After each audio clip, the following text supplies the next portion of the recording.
Hello everyone, कैसे हैं आप लोग। मैं आशा करता हूं कि आप लोग ठीक होंगे।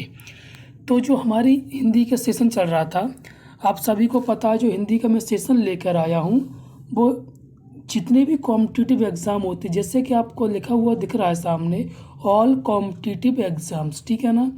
तो जितने भी एग्ज़ाम होते हैं वनडे एग्ज़ाम्स, यानी जैसे एसआई हो गया, पटवारी हो गया, एसएससी जीडी हो गया, इससे संबंधित जो भी सिलेबस होता है उसमें जैसे हिंदी आती है, तो जो भी मैं सेशन लेकर आया हूँ ये सिलेबस के अनुसार आपको और इसके अलावा कहीं पढ़ने की आवश्यकता नहीं है, ठीक है ना। इसमें आपका बिल्कुल कवर हो जाएगा, ठीक है। जो भी बच्चे, जैसे जो भी स्टूडेंट्स पहली बार मेरी वीडियो देख रहे हैं, वैसे मैं पहले बता भी चुका हूँ, लेकिन जो लोग पहली बार वीडियो देख रहे हैं उनको मैं एक बार फिर बता देता हूँ कि जो मैं सेशन लेकर आया हूँ, जो सामान्य हिंदी, कौन सी सामान्य हिंदी है, ये लूसेंट की सामान्य हिंदी है। अगर आप इस बुक को लेना चाहें तो आपके आस पड़ोस में कहीं पर भी बुक स्टोर होगा, ठीक है ना, मार्केट होगी पुस्तक की, वहाँ पर आपको ये आसानी से मिल जाएगी, ठीक है ना। और उसके बाद मैं आपको ये बता दूं कि जो मैं सेशन करा रहा हूँ, सेशन के दौरान मैंने क्या स्टार्ट किया है, मैंने संधि स्टार्ट की है। इस बुक के अनुसार संधि का जो चैप्टर है वो चौथा है, लेकिन मैं संधि का चैप्टर पहले इसलिए करा रहा हूँ क्योंकि हाल ही में एसएससी जीडी के एग्ज़ाम कंडक्ट हो रहे हैं, ठीक है ना। तो उस एसएससी जीडी के सिलेबस में ये संधि टॉपिक में सिलेबस में है, ठीक है ना। जो संधि टॉपिक है वो सिलेबस में है, इसलिए मैं इसको पहले करा रहा हूँ ताकि जो भी स्टूडेंट एसएससी जीडी का पेपर दे रहे हैं उनको इससे थोड़ी हेल्प मिल सके, ठीक है। तो हम चलते हैं अपनी आज की संधि की तरफ। आज हमारा पार्ट 3 होगा, ठीक है। ठीक है, तो पिछले 2 पार्ट्स में हमने क्या देखा था। पहले पार्ट में हमने संधि से संबंधित थोड़ा बेसिक समझा था कि संधि कितने प्रकार की होती हैं, ठीक है ना। उसके बाद हमने पहली संधि कौन सी की थी, दीर्घ संधि की थी। फिर हमने दूसरा पार्ट स्टार्ट किया था, उसमें भी हमारी पहली संधि ही कौन सी थी, दूसरे पार्ट में भी दीर्घ संधि थी। तो हमने दीर्घ संधि को अच्छे से समझ लिया था।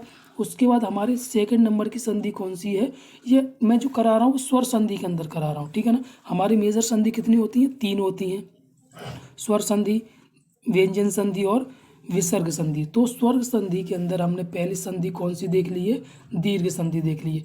अब स्वर संधि के अंदर ही हम कौन सी दूसरी संधि कौन सी देखने वाले हैं, गुण संधि, ठीक है ना। गुण संधि क्या होती है और हम इसको कैसे पहचाने, आइए हम देखते हैं, ठीक है। तो हम कैसे पहचानेंगे कि ये हमारी गुण संधि है, तो इसमें क्या दिया गया है, जो दिया गया है वो हम समझते हैं। यानी हम कौन सी संधि पढ़ रहे हैं, गुण संधि, ठीक है ना। गुण संधि, यदि छोटा आ और बड़ा आ के बाद अगर अगर कहीं, जैसा भी बताऊंगा मैं आपको, ठीक है ना, कि अगर छोटा आ और बड़ा आ के बाद अगर छोटी ई और बड़ी ई आती है, ठीक है, या छोटा ऊ और बड़ा ऊ के बाद अगर री आ स्वर आता है, तो दोनों के क्रम से मिलने पर ए ओ और अर बन जाता है, ठीक है ना। ठीक है, तो अगर पहचानना कैसे, अगर कहीं संधि जैसे अगर कहीं का आपको क्वेश्चन में आए, उसमें आपको ये दिखे, ये कैसे दिखेगी मैं आपको अभी बताता हूँ। ए दिखे, ए का मतलब क्या होता है, ए की मात्रा होती है, ठीक है। ओ का मतलब क्या होता है, ओ की मात्रा होती है, ठीक है। और अर तो अभी आएगा आपको, उसमें देख लेना अर क्या होता है, ठीक है ना। तो अगर ये तीनों आपको मिल जाएं शब्द के अंदर, वाक्य के अंदर, तो वहाँ पे कौन सी संधि होने वाली है, गुण संधि होने वाली है। हम समझते हैं एग्जाम्पल के द्वारा इसको, ठीक है।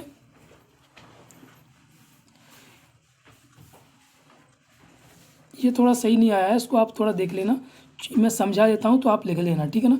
यहाँ पर क्या लिखा हुआ है, छोटा आ, ठीक है ना, छोटा आ प्लस क्या है, ओ, ठीक है ना। छोटा आ, एक मिनट रुकना यहाँ पे, ठीक है, छोटा आ प्लस ओ है, तो दोनों ने मिलकर क्या बना दिया है, आओ, ठीक है ना, क्या बना दिया, आओ। तो जैसे यहाँ पे क्या लिखा है, औषधि, क्या लिखा है, औषधि, ठीक है। और इधर क्या लिखा हुआ है, वन, ठीक है ना। क्या लिखा हुआ है इधर, मैं लिख के बता देता हूँ, इधर लिखा हुआ है वन, इधर लिखा हुआ है औषधि, ठीक है। तो यहाँ पर वन लिखा हुआ है, तो मैंने आपको शुरुआती क्लास में ही आपको बताया था कि अगर ये ना लिखा हुआ है, ठीक है ना, ठीक है, ना लिखा हुआ है तो ना के अंदर क्या क्या छुपा होता है, एक तो ना, ठीक है, उसमें क्या छुपा होता है, आ। ठीक है, क्या छुपा होता है, आ। तो यहाँ से हम क्या निकाल लेंगे, आ निकाल लेंगे। ठीक है ना, क्या निकाल लेंगे, आ। ठीक है ना। तो इधर क्या लिखा हुआ है, 1 लिखा हुआ है। 1 मिनट। ठीक है ना, तो इधर 1 लिखा हुआ है। 1 में मैंने आपको अभी समझाया, ना में क्या छुपा रहता, आ छुपा रहता। तो यहाँ से क्या हो गया, छोटा आ हो गया, और पीछे क्या लिखा हुआ है यहाँ पे, ओ। दोनों मिलकर क्या बनेंगे, बड़ा ओ। ठीक है ना, औ मतलब क्या होती है, औरत। ठीक है ना, वो बन जाएगा। अभी देखना कैसे, यहाँ पर लिखा हुआ है औषधि। औषध कैसे लिखा हुआ मैं आपको समझाता हूँ। एक मिनट, औषधि।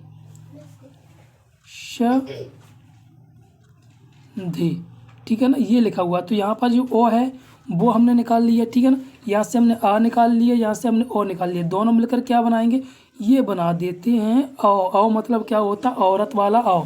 ठीक है ना, ठीक है। तो छोटा आ और ओ मिलकर क्या बन जाता है, औ बन जाता है। ठीक है ना, इतना समझ में आ गया आपको। उसके बाद हम देखते हैं, अब देखो यहाँ पर 1 लिखा हुआ है, तो हमने यहाँ पर क्या लिख दिया, 1 लिख दिया। क्या लिख दिया हमने यहाँ पर, 1 लिख दिया। ठीक है ना, ठीक है, 1 लिख दिया। अगर यहाँ से ओ हट जाएगा, यहाँ से आ था, दोनों ने मिलकर क्या बना दिया, ये बना दिया। इसका मतलब क्या होता है, कौन सी मात्रा होती है, इसका मतलब कौन सी मात्रा होती है, ये वाली मात्रा होती है इसका मतलब। ठीक है ना, तो हमने इस पर कौन सी मात्रा लगा देंगे, ये वाली मात्रा लगा देंगे। क्लियर हो गया। ठीक है, अब पीछे क्या बचेगा, शधि बचेगा। क्या बचेगा, शधि बचेगा। तो हमारा हो गया औषधि, हो गया क्या नहीं हो गया। ठीक है, उसके बाद ये लिखा है, इसको आप कर लेना, दंतोष्ठ लिखा है। क्या लिखा है, दंतोष्ठ। अगर ये आप बुक ले आओगे ना, तो आपको ये जो थोड़ा मिसप्रिंट हो गया ना, वो आपको आसानी से मिल जाएगा। क्लियर। फिर उसके बाद अगला क्या दिया गया हमारा, छोटा आ और बड़ा ओ। औ मतलब क्या होता है, औरत वाला ओ होता है। ठीक है ना, दोनों मिलकर क्या बनाएंगे, औ ही बनाते हैं, यही बनाएंगे। ठीक है ना, क्लियर। अब यहाँ पर देखो, यहाँ पे क्या लिखा हुआ है, परम। उधर क्या लिखा है, औदार्य। क्या लिखा है, औदार्य। ठीक है ना, इधर औदार्य लिखा हुआ है, इधर क्या लिखा हुआ है, परम।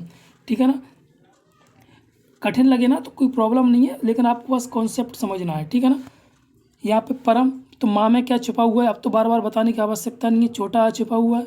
ठीक है ना, प्लस यहाँ पर क्या छुपा हुआ है, आओ छुपा हुआ है, औरत वाला आओ छुपा हुआ है। तो दोनों मिलकर क्या बना देंगे, आओ बना देंगे। दोनों मिलकर क्या बनाएंगे, आओ बना देंगे। ठीक है ना, इतनी बात समझ में आ गई। अब हम क्या पकड़ लेंगे, इस मात्रा को आगे निकाल के रख लेते हैं, हमारे अभी काम आएगी। तो हमने क्या लिख दिया, परम लिख दिया। तो परम हमने यहाँ पर लिख दिया। क्या लिख दिया हमने, परम। परम हमने लिख दिया।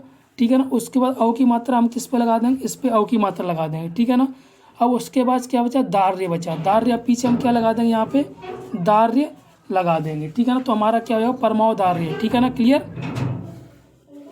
ठीक है, आपका ये क्लियर हो गया। आप इसको अपने मन से आप कर लेना, उसके सेकंड वाले को। ठीक है, इसको आप अपने हिसाब से कर लेना।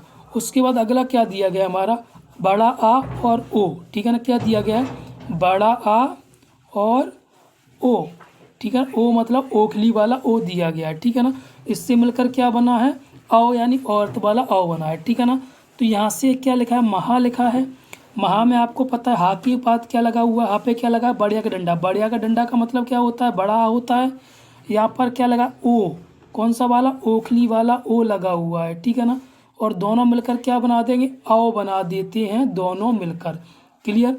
तो हम ओ को मतलब क्या हो गया, औ की मात्रा हम निकाल के रख लेते हैं एक साइड। अभी हम इसको लगा देंगे। ठीक है ना, तो हमने पहले क्या लिख दिया, यहाँ से बढ़िया का डंडा हट जाएगा, क्योंकि हमने यहाँ से आ निकाल लिया था। ठीक है, बढ़िया का डंडा क्या हो जाएगा, यहाँ से हट जाएगा। तो यहाँ पे क्या बचेगा, मह बचेगा। क्या बचेगा, मह। ठीक है ना, अब यहाँ से ओ हट गया, तो यहाँ पर क्या बचेगा, जे लिखा है महोजस्वी लिखा है, तो यहाँ पर क्या बचेगा, सिर्फ जस्वी जस्वी बचेगा। क्या बचेगा, और ओ की मात्रा भी हमने निकाली थी, तो ये यहाँ पे लग जाएगी। पीछे क्या लिख देंगे हम इसके, जस्वी। क्लियर हो गया। तो हमारे ये भी गुण संधि अब आपको आसानी से समझ में आ रही होगी। मैंने आपको पहले भी समझाया था कि अगर आप पहली संधि अगर आप समझ लेंगे, तो आपको आगे वाली संधियों में कोई प्रॉब्लम नहीं होने वाली है। ठीक है ना, इसके बाद हमारी यड़ संधि है। यड़ संधि हम कल देखेंगे। ठीक है ना, कौन सी संधि है, यण संधि, ठीक है ना, इसको हम कल देखने वाले हैं। तो आज तक के लिए यहीं पर मैं आपकी अपनी क्लास समाप्त करता हूँ, ठीक है।